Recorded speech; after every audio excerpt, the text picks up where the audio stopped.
Oh hey, how's it going? This is Webby, not Eddie, and today I am at Belknap Park in Grand Rapids, Michigan for a very special occasion. Today there's going to be a 3.5 to 4.0 clinic being put on by professional pickleball player Jessie Irvine, and Jessie was nice enough to let us hook up a microphone to her and record the entire clinic so we could show you guys what she goes over. So without further ado, let's go ahead and get started.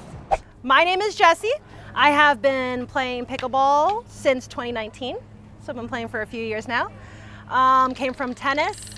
Really quickly, before we start, we're gonna go over a lot of general things, dinking, drops, transition, stuff like that. Hopefully we can get some points at the end where I can see you guys play, talk about some strategy. When we talk about what the ball is doing off of your paddle, this is controlling what happens to the ball. If your paddle finishes here, ball is going to go straight up immediately, right? So the length of your swing this way dictates the distance of the ball. So the longer and further you want the ball to go, the longer this swing is. So this is really good for drives. If you're trying to drive the ball, right? You're at the baseline, it's a longer court. Drive, you want a longer swing, okay? This dictates the height. So a lot of times when we're hitting drops or resets, we think we need to help the ball over and we do this. Ugh. And then the ball is a lob and then they have an overhead and we're trying to understand why did that just happen. It's because once we put our paddle down, we don't actually need to help the ball that much. Realistically, once we put our paddle down into a drop position, this angle means the ball is going to go up. If the paddle looks like this to the side, well, this is a closed face. So if we wanted to hit a drop from the side, we would have to angle our paddle face a little bit more open. But similar, once you open the paddle face, the ball is going to go up. You don't actually have to do that much. It's a hard ball, hard surface. Court's not that big. We don't actually have to do that much to get the ball from point A to point B because the only shot that has 0 miles an hour is the serve. After that, your opponent is giving you pace to work with. If you notice you're hitting volleys or certain dinks into the net, there's a good chance your paddle face is closed, not giving enough arc to clear the net. This is especially true if you're trying to hit something soft where you're not swinging. Then the angle of your paddle face is really important because this will determine how high or low the ball is. Right? So if you don't swing that much and you notice your ball is still going really high, there's a good chance that your paddle face is open too much. Now, here's the beauty about pickleball. The ball is giving you instant feedback. So as a player, when I hit a shot, I assess what the ball looked like. And that will tell me what I need to do on my next shot. Right? So if I'm hitting drops, for instance, and I hit a drop too high, okay, well I saw it was too high, so I do less. Right? I make adjustments based on what my ball is doing. Now, if you notice right now as I'm hitting drops, am I doing a lot with my paddle? Not really. No, because he's giving me pace to work with. I'm using his pace, my paddle face is down, and I'm just pushing forward. You really don't actually have to do that much to get the ball from point A to point B because the opponent is giving you pace to work with. All right, so here's what we're gonna do. First thing we're gonna do, everybody's gonna grab a few balls. We're gonna start with dinking. You're gonna dink straight ahead with your partner. There are gonna be 4 players per court, dinking straight ahead. As you're dinking, I want your thought to be, can I get this ball to bounce in between the kitchen line and the net? That is your thought, can I get it to bounce? So again, it's a short distance, which means I don't actually have to do that much with my paddle. So paddle stays out in front, staying light on the feet. That's the other thing I want people to be aware of when they're dinking. Make sure your feet don't get stuck and planted. You don't want your feet to stop, right? You always kind of want to do little micro steps. Stay light on the feet. And the goal is to get it to bounce in between the net and the kitchen line. Whether you have a 1-hand or a 2-hand backhand is similar. If you have a 2-hand backhand, your non-dominant hand is the one that is in charge of your swing. So you're squeezing more with your non-dominant hand. As we're doing this clinic today, you're gonna hear me say a lot, squeeze and push. You're gonna hear it a lot. What that means, when I say squeeze, I want you to squeeze the paddle. A lot of times people think, oh, I'm not supposed to squeeze the paddle. We don't want a death grip. That's what we don't want you to squeeze for dear life.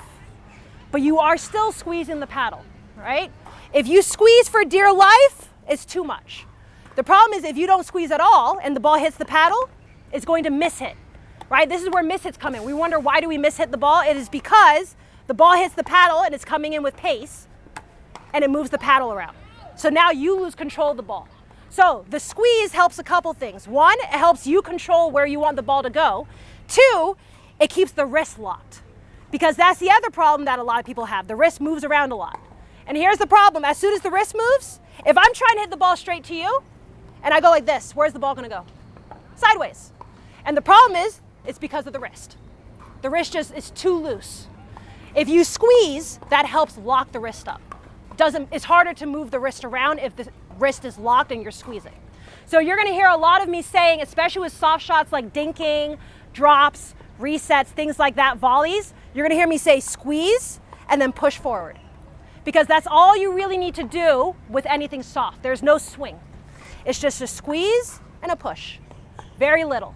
Squeeze and push. So as you're dinking, those are some things that I want you to think about. Squeeze lightly. Now, on a scale of 1 to 10, 10 being a death grip and 1 being barely holding the paddle, when you're dinking, I would say the range is probably 3 to 5 on the squeeze scale, right? And you're not squeezing the whole time. Because again, if you squeeze the whole time, your arm's gonna get tired. You're squeezing right before you make contact, during contact, and a little bit after.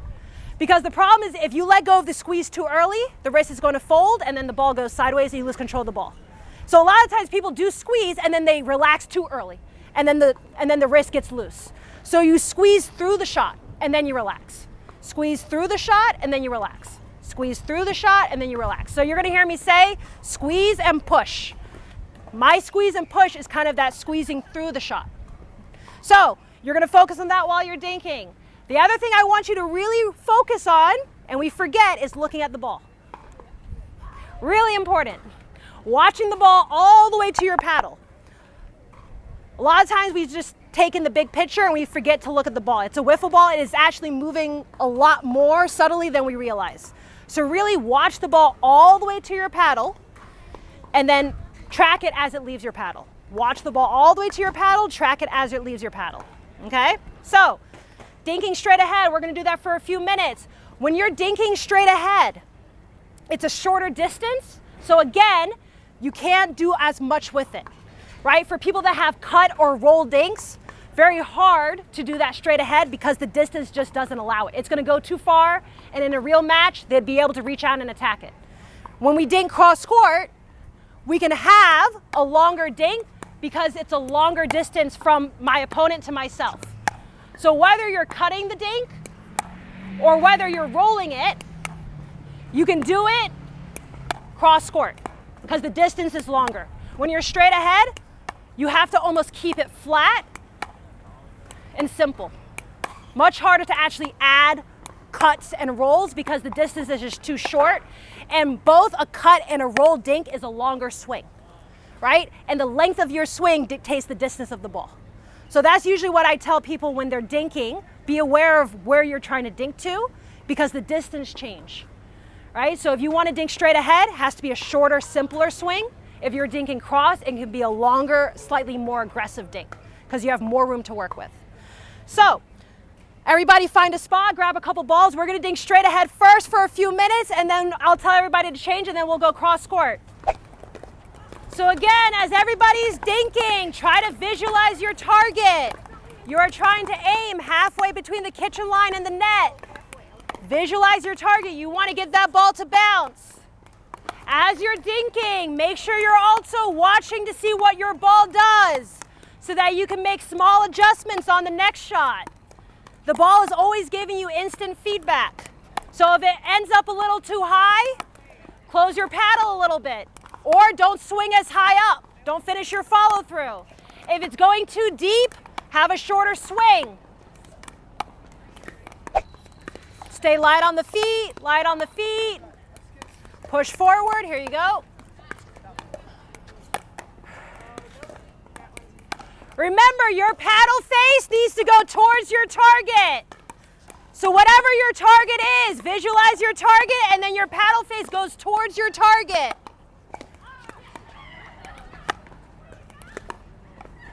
Make sure you squeeze and then push forward. Squeeze and then push forward. Make sure you're watching the ball. Watch the ball all the way to your paddle.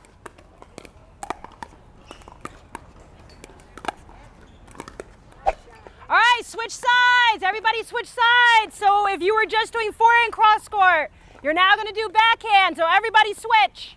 So same thing. Make sure you're squeezing the paddle, pushing towards your target, staying light on the feet, keeping your eye on the ball all the way through your shot. Squeeze, push forward. Squeeze, push forward. Squeeze, push forward. My rule of thumb is you guys can do whatever it is you want to do as long as it's working. Literally, people will be like, what's right and wrong in pickleball? Like, what are the rules? Like, it's the reason why pickleball is so great is that there's a lot of things that work. There's a lot of techniques that work. There's a lot of different shots that work, right? Like, it's the reason why we all love it, because we all feel like we can play and compete, and we all play differently. Even at the pro level, everybody plays different. Everybody does something different. So my rule of thumb is for anyone, do what you do as long as it's working, and keep doing it as long as it keeps working. As soon as it stops working twice, stop. Because here's the thing, you're playing till 11, right? 5-5 and 7-5, 8-5 look different. So you don't want to keep doing something and you're like, okay, well, it's not working. And it's like, well, now you're down 9-5. And it's like, well, now you're about to lose.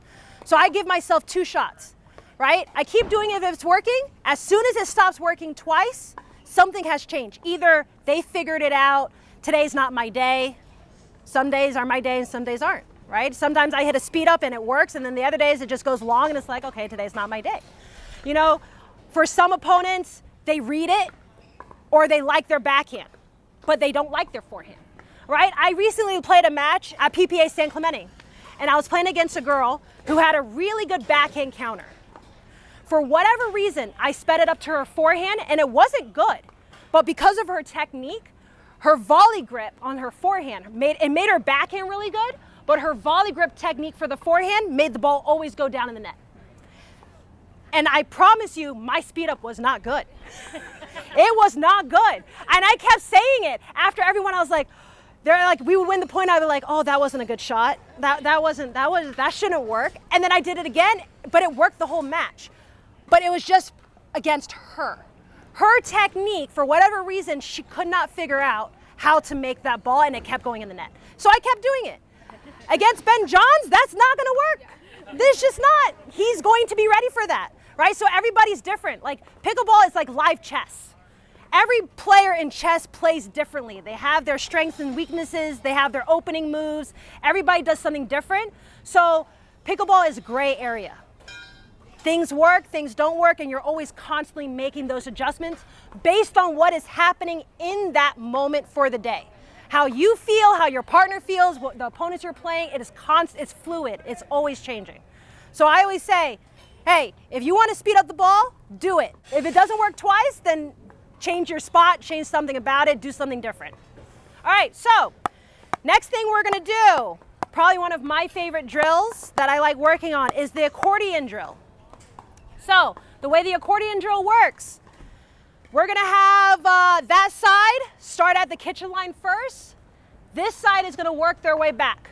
So this side is gonna hit 3 shots, take a step back, 3 shots, take a step back, 3 shots, take a step back. So basically, we're working on our transition, our drops, our reset game.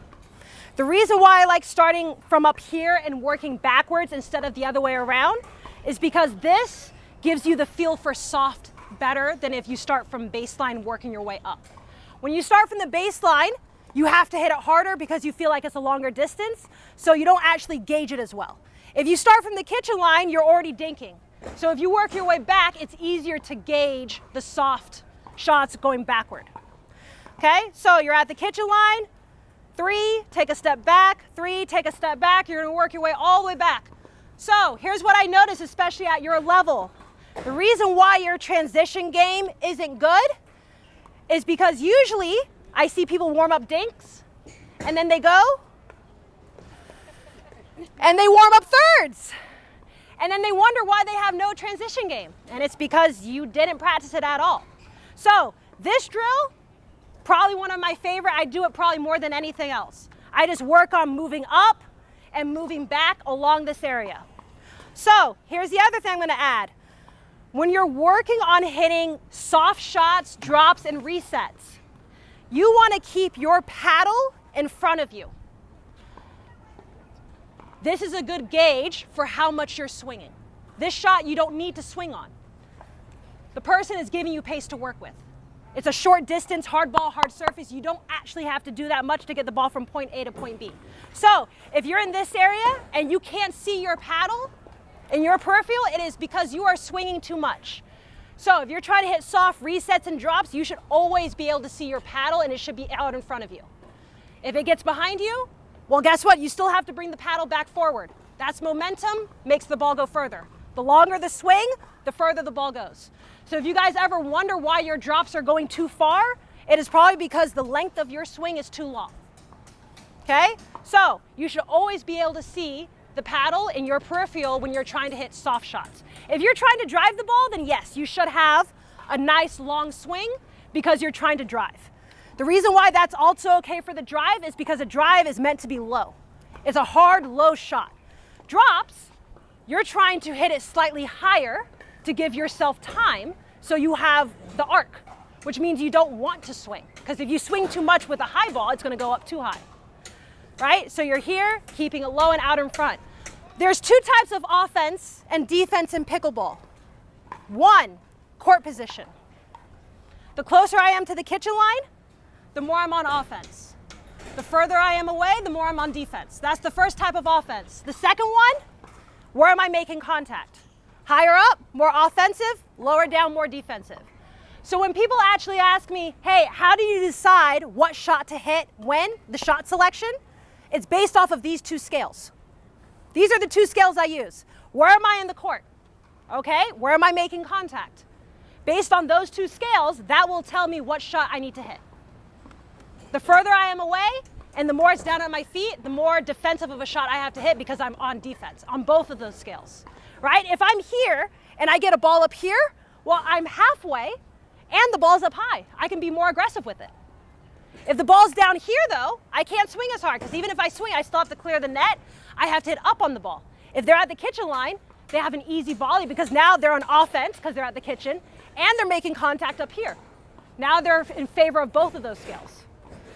So if I'm here, back to this, I am halfway between offense and defense, right? Where should my ready position be? Lower. Lower. Yes, paddle down. Because where should he be aiming his, what is the most offensive shot he can hit? At my feet. That is what I need to be most ready for, right? A lot of times people think offense means pace and power. That has nothing, those 2 scales is what offense and defense means, right? He can hit the ball as hard as he wants right at me, and that's an easier ball for me to handle than if he hits it softer and down at my feet. Because no matter what, I have to hit up on this ball. This ball, if I have good hands, I could punch at it, I could swing, I could do so much more with it because it's higher up, right? So when you're back here, your paddle needs to be lower because that's where the ball should be.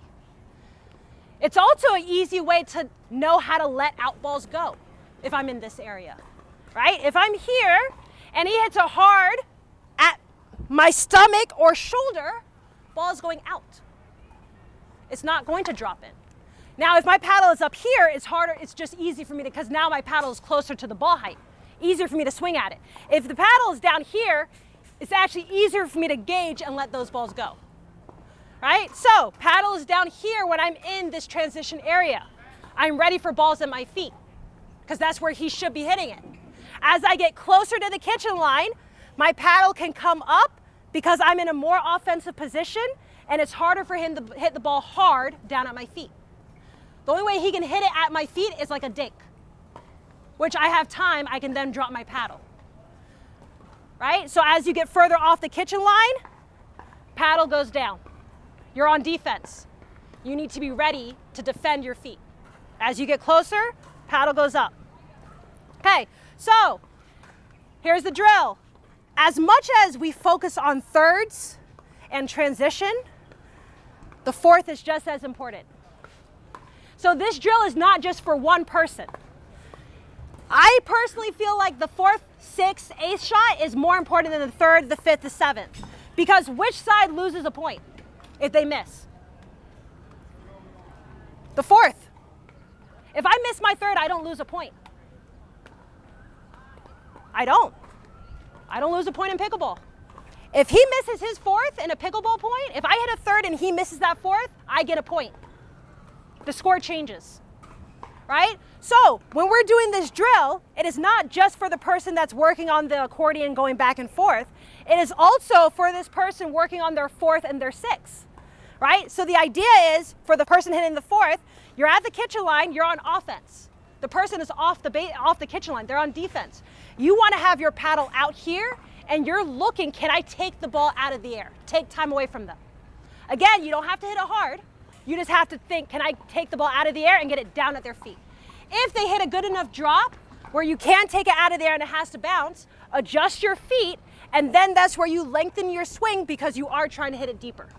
But both sides are really focusing on something. So the fourth shot, they're really focusing on trying to be on offense. Now, when we do this drill, we're cooperative. We're not trying to win the rally. We're trying to work together. We're both working on something. Okay, so fourth shot player, again, you're working on, can I reach forward? Can I take balls out of the air? Can I aim down at their feet? Because it's a good drill in general. You're not trying to hit winners, because guess what? If I pop it up and he hits a winner right on the line, it's the most amazing shot you've ever seen. Really good. Does he win the point? No. Yeah, but he doesn't actually win a point, right? If I was serving at 2-0 and I pop it up by accident and he smashes it, guess what? It's still 2-0. Good for him. But nothing actually happens. So usually what I tell people mentally is, when you're on the serving side, make balls. Make them play. Realistically, there is more pressure on the receiving side because if they miss, they lose points. As the receiving side, I tell them, make the serving team play. Always aim down at their feet. You're not trying to hit winners because you don't actually, it's not worth the risk, right? If you go too close to the line and you miss it wide or you miss in the net because you're trying to hit it too hard, you lose the point. Make the person play down at their feet. Your goal as that fourth shot, sixth shot player, the receiving team, is to try to hit unattackable balls to the opponent because they're trying to work their way in. In general, rule of thumb for pickleball, hit unattackable balls until you can attack. That is your thought process. Can I hit an unattackable ball? An unattackable ball, the lower the ball is, the harder it is to attack. So whether you're hitting it soft or hard, if you can get the ball down, unattackable. If they try to attack, be ready because they have to hit up. Now you're up here hitting the ball down again. Okay, so here's what the drill's gonna look like. I'm gonna work my way back, here we go. So I'm gonna hit 3, 1, 2, 3. I take a step back, I do the same thing. 1, 2, 3. I take a step back, do the same thing. Now if you notice, I get low, my paddle stays out in front, and again, I am not doing a lot. There's no swing, I am pushing forward, I'm using his pace. If you notice when you get into this area that you need the ball to go forward, then use your legs to push it forward. Don't swing, right? Use your legs to push the ball forward. My visual target for when I'm hitting drops or resets and I'm halfway between the kitchen line and the baseline, so if I'm halfway or further back, my visual target is actually soft to his chest. When I'm hitting a drop, I'm hitting a reset, my target is soft to his chest. I'm actually not trying to aim in the kitchen. Because again, it does not have to be perfect. I just need to clear the net.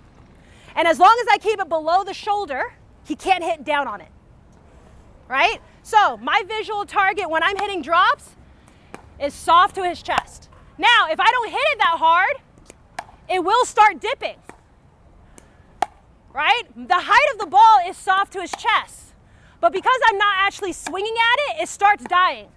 So a soft ball will die faster and drop faster than a ball that you hit hard. A ball that you hit hard stays in the air longer because there's more pace, there's more weight on it. So a hard ball, you have to aim lower because it stays in the air longer. If you're trying to hit soft, you can actually aim a little bit higher because gravity will make it work faster and drop down. But I want to clear the net because, again, as the serving team, I don't lose anything. I want to make them play. So I want to have a big target. So soft to the chest. And if you notice, again, my paddle stays out in front. I am not taking a big swing. I'm using his pace, and I just use my legs to push it forward. Paddle face down, soft to the chest. So after you get to the baseline and you do 3, you work your way back up. Take a step forward, you do a 3 again. Again, for that 4th shot person, they're trying to keep the ball down at my feet. Wherever I am in the court, they're trying to keep it low so that I have to hit up no matter what. Then I work my way all the way back up. When I get all the way back up to the kitchen line, then that side does the same thing. They work their way all the way back and then all the way back up. Remember, visualize your target. If you're doing your thirds and your drops, you're aiming soft to the chest. Squeeze and push forward. Good. Squeeze and push forward. And then also make sure when you're doing fourths, don't let your feet get planted. Okay. You want to stay light on your feet. Okay. All right, so here, watch me. Go ahead. All right, let me have. So here, I'm reaching out if I can take it out of the air. If it bounces, I adjust and then I come back. Okay. That's okay. Keep moving. Yes. Because the problem is if you stop your feet, then there's a higher chance of you popping up the ball, which then allows them to attack. Yes. Now, for you, you should be moving your feet because you're on offense, right? So you want to adjust your feet so that you can hit a better shot. So if it bounces, adjust the feet and extend. So even if I hit it higher, I get down lower because she should be aiming down at my feet. Yeah, it makes perfect sense. Because if I'm up here, I still have to get down here, and that takes time. Okay. And I'm already on defense, so I don't have a lot of time. Right. So I don't want to take more time away from myself by doing this. Okay. So I want to be down here so that I can use the time that I have more effectively. Sure. No, it makes great sense. Now, take those out of the air. Yep, because you're on offense. Yep, good.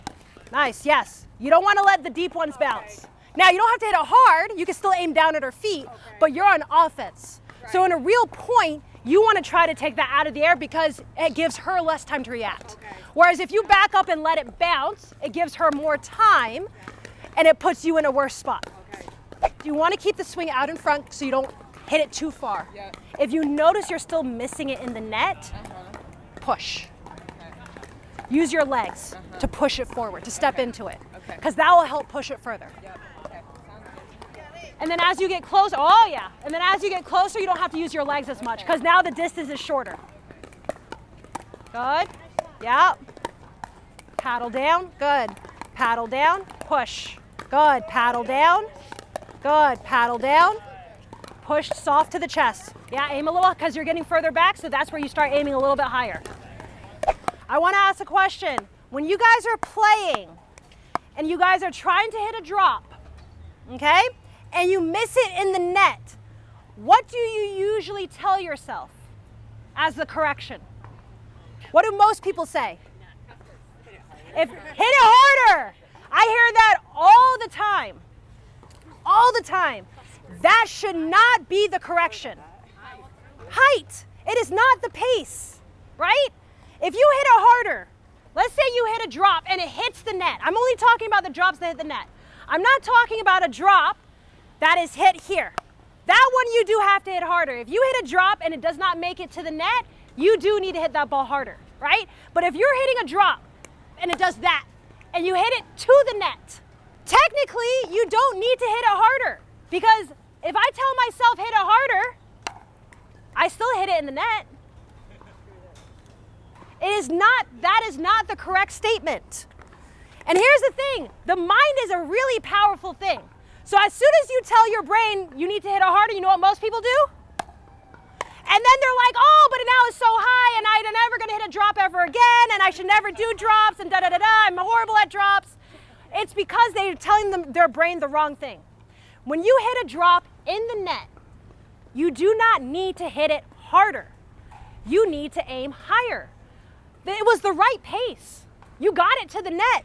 There's not an invisible wall up here. If you had aimed it higher, it would have been the perfect drop and you would have been so happy with yourself, right? So many times people try to work on hitting a third shot drop and they hit in the net and they're like, oh, I gotta hit it harder. And it's like, honestly, if you had just aimed it higher, when I tell people soft to the chest, if you had aimed it soft, it would have been a perfect drop, right? So these are things that you can kind of remind yourself when you wanna work on third shot drops, fifth shot drops, resets.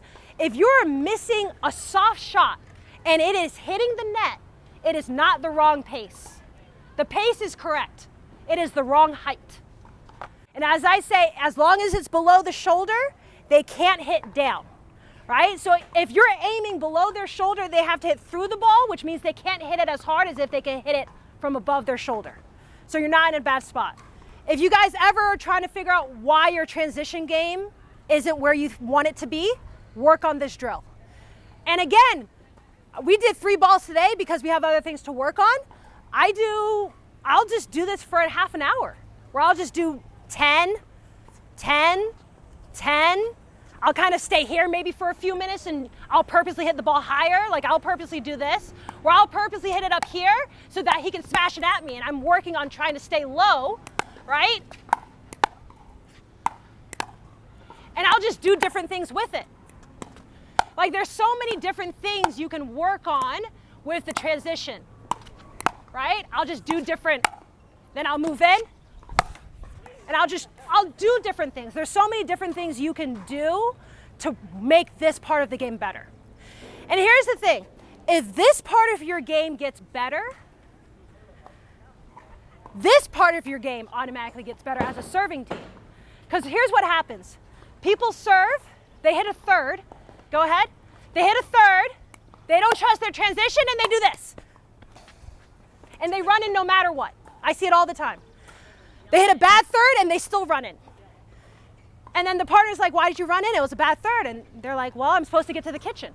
It's like, well, it didn't matter that you got to the kitchen. No one hit the next ball, right?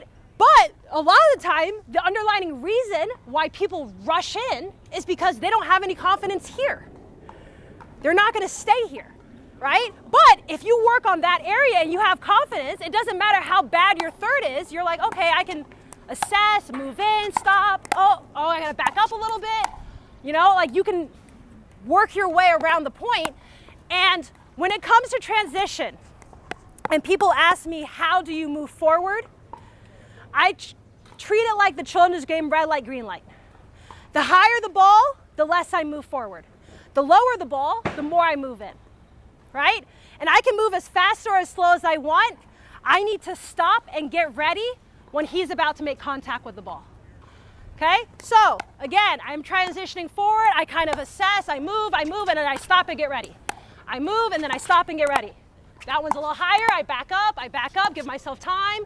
It's low enough, I move, I stop, I get ready, right? So I'm always looking, and that kind of tells me what I need to do. So let's say I'm hitting a third, and you're my partner, and you've noticed that I've been hitting really good thirds. You shouldn't stay back. You should move in to put pressure on the opponents because I'm hitting good thirds, right? You want to close the gap on our defense, right? Now, if I hit a bad third, then you got to take your time and move. But if I'm hitting good thirds, you should be moving faster than me because I can't move because I still have to hit the third. But what if I hit such a good third and then they pop it up and now you're up there and you can do something with the volley? So it is kind of like a dance and a balance of how you move and things like that. All right, next thing we're gonna do, reflex volleys. So when I was talking earlier about squeezing the paddle, with reflex volleys, you're absorbing all of the pace, right? When the ball hits the ground absorbs some of the pace, it slows it down, you don't have to squeeze as much. With volleys, you are taking in all of the pace coming off of that person's paddle. You have to squeeze more. You have to squeeze more. Well, if you squeeze less, the paddle's going to move around more. And then you're not going to have as firm of a contact on the volley. So you got to squeeze a little. And again, it's not a death grip, right? We're not death gripping it, but you do have to squeeze more. So if the other shots are 3 to 5, this is now a 5 to 7 range, right? If you really want to punch at it, then you got to squeeze a little bit more to add a little bit more force behind it. If they're driving the ball at you, you have to squeeze a little bit more to handle the pace, right? If you don't squeeze enough and they drive the ball at you, the ball's going to move the paddle around and you lose control of the ball. So when we're hitting volleys and the ball comes at your body, you want to try to hit backhand when it comes to your body as much as possible because the backhand has more flexibility. The other reason you want to hit backhands and not forehand volleys, the forehand volley you can hit about on the right side of your body, about right here. Once it starts getting in closer, it's much more awkward, you get jammed, and the only other way you can hit a forehand volley is like this. What is the problem with this paddle face? What is this the paddle face for? A drop. What does a drop do? Go up. We don't want volleys going up. Okay, we don't want that. We do not want this volley going up. So this volley keeps the ball going straight because this is the angle for a straight line. This means the ball goes up. So we want to avoid this as much as possible with volleys. We want to also avoid this when we're hitting fourths, right? If the ball bounces, we want to hit force like this if it bounces and not like this because this also means ball goes up, they run in and they smash it at you, right? So anything that you want to keep low in a straight line, paddle face has to look like this. If you're trying to hit up and give it arc, which would be dinking, drops, resets, paddle face needs to be down because this angle means the ball goes up. Okay, so volleys. Again, we're going to do reflex volleys. The idea is being cooperative with your partner, meaning I don't want you hitting the ball as hard as you possibly can and only rallying for 2 shots. I want you hitting the ball at 50% pace and going as long as you can. Realistically, your arm should be feeling tired when you do this drill. Because if your arm is getting tired, it means the muscle's working. The muscle's working, it's getting stronger. Get stronger, you can hit better volleys. So you want this to go as long as possible. So when you're doing this drill, again, I would say you're kind of, and in general, when you're playing pickleball, you're kind of on the balls, you're on your toes. You're not on your heels. You don't ever really want your heels on the ground. You kind of always want to be leaning forward on your toes. So same thing for this, because you always want to be able to move quickly if you need to. If you're on your heels, you're not going to be able to, you're going to be stuck. Right? So you always want to be leaning forward on your toes. Again, your target is the person's chest. That is your visual target. You're not trying to win the point. 50% pace to their chest, which means majority backhand volleys. If it gets to the right side of your body, then that's a forehand. Everything in this area, kind of backhand. Again, when you're here, you kind of want to be light with your body as well, sort of fluid, so that you can move to give yourself space to hit backhand volleys. And again, when I see a lot of people do this drill, their paddle face looks like this to start. The problem with this, ball's going to go down. It's not going to clear the net.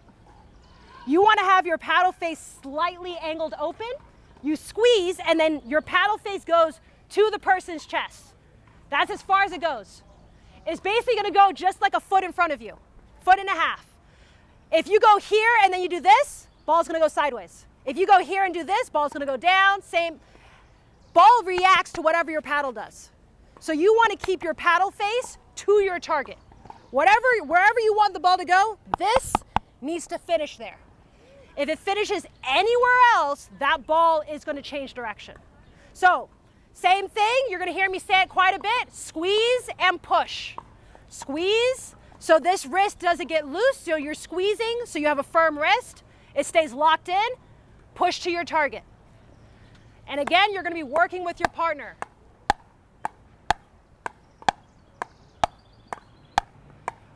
This is another drill where watching the ball is really important.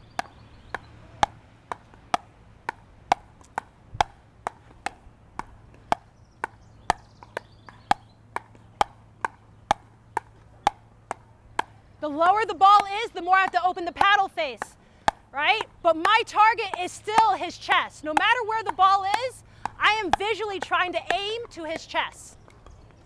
That is always my target. And in general, when I play pickleball, what I've noticed, if you visualize your target, the mind is so powerful that it cleans up a lot of the technique. Sometimes if you feel like I'm not getting the ball where I want it to go, if you just visualize it, the brain will just make it go there. If you told me, Jessie, you have to get this ball to that kitchen line, my brain is not gonna do this. Not gonna happen. Just the brain's, no, we need to get it to the kitchen line? Okay, let's try to get it right to the kitchen line. Like the brain is just gonna naturally, it's so strong, it will naturally start doing things to help you get what you want. So really visualize where you want this ball to go, and sometimes that will clean it up. You're like, well, I don't know how to get it to the chest. Sometimes, don't even think about all of that. You know, the technicality of everything can be a lot. Sometimes, let me just visualize right there. That's where my target is. Let me just get it right to the chest. Squeeze, push, squeeze, push. Good. Watch the ball. Visualize your target. So your target is always my chest. Good. Good. Good. Good. Always my chest. Yeah. Backhand. Backhand. Backhand. Good. Backhand. Here's what we're going to do. I want everyone to go back out to a court, and we're going to play some points. We're out here trying to make our game better. So your third shot, try to work on hitting it as a drop. Right? Again, when you're hitting drops or resets and you're not at the kitchen line, soft to the chest. That is your visual target. As long as you get it below their shoulder, you're in a good spot. Then you're going to try to transition and move forward.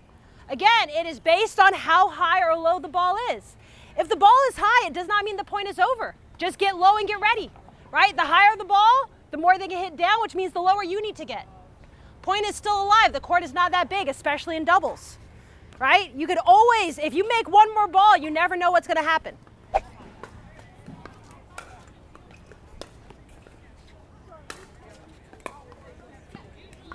Good. Good.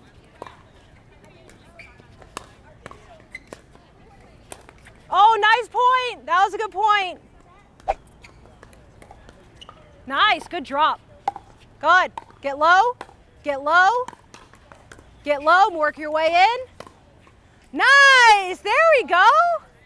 That was a good transition point. You guys didn't rush in, you guys took your time. You didn't panic though, you kept making balls, you kept it was good.